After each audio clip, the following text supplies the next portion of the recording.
દોસ્તો, મારી ગુજ્જુની મોજ ચેનલમાં આપનું સ્વાગત છે। આજના વિડીયોમાં આપણે વાત કરવા જઈ રહ્યા છીએ કે સંજયભાઈને જે ભાઈની સાથે મેટર થઈ હતી, આજે તો એ ભાઈઓ ઘરે આવ્યા અને એમને માફી માંગી। સંજયભાઈનો કોઈ વાંક નહોતો તો કેવી રીતે માફી માંગી, કેટલા લોકો આવ્યા હતા, શું તેમને કોઈ પનિશમેન્ટ આપી? અરે ઠાકોર ફેમિલીના લોકો તો એકદમ દિલદાર છે, ગમે તેવા માણસ હોય તો માફ કરી દે છે।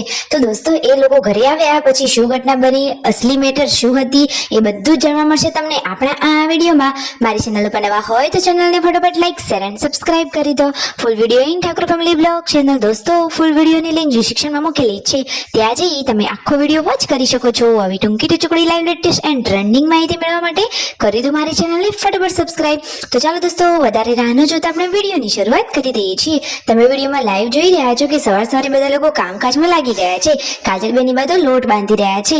આજે તો આવવાની છે નવી વહુરાણીને તેડવા માટે પરજાન। તો દોસ્તો, મોસ્ટ ઓફ બધાનો જમણવાર આજે તેમના ઘરે છે, તો ત્યાં આજે રસોઈ પણ બનવાની છે, પરંતુ ઘરે કેમ રોટલી બનાવી રહ્યા છે?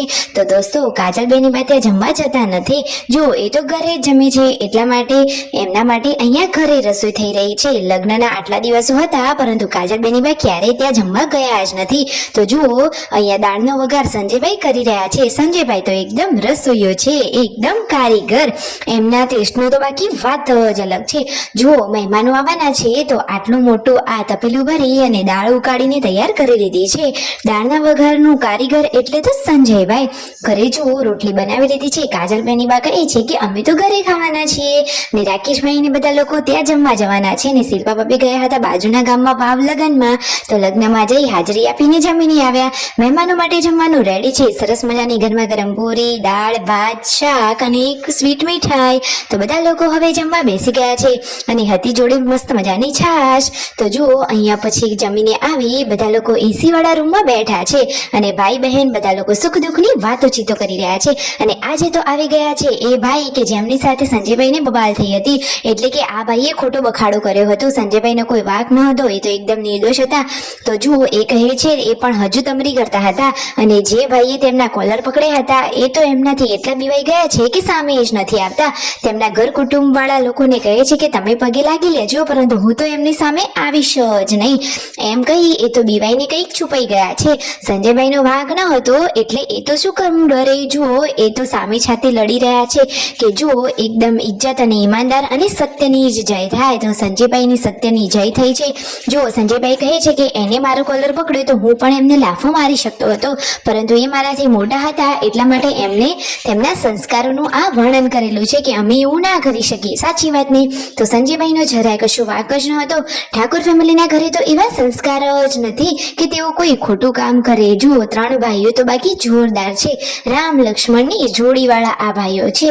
તો જુઓ, ઘરે આવી અને એમને કહ્યું કે સારું, અમારી ભૂલ છે, તો અમે હવે માફી માંગી લઈશું। તો જુઓ, સોશિયલ મીડિયામાં સંજયભાઈ વિશે જે ખોટી ખોટી વાતો અને અફવાઓ ફેલી રહી હતી, એ બધું જ તદ્દન ખોટું છે। તો દોસ્તો, સંજયભાઈ નિર્દોષ છે, અને એ તો એકદમ ઈમાનદાર વ્યક્તિ છે। તો જુઓ તો ખરા કે આ વિડીયોમાં એ ભાઈ જેનો વાંક હતો એ એમના ઘરે આવી ગયા છે, અને ફાઇનલી જુઓ, અહીંયા બબાલ થઈ હતી, અને તેમના પપ્પા પણ કહી રહ્યા છે કે મારા દીકરાનો કંઈ વાંક જ ન હતો। તો જુઓ તો ખરા, પછી બધા ભેગા થઈ નિર્ણય કર્યો કે અમે માફી માંગી લઈએ અને આ વાત અહીંયા જ પતાવી દો।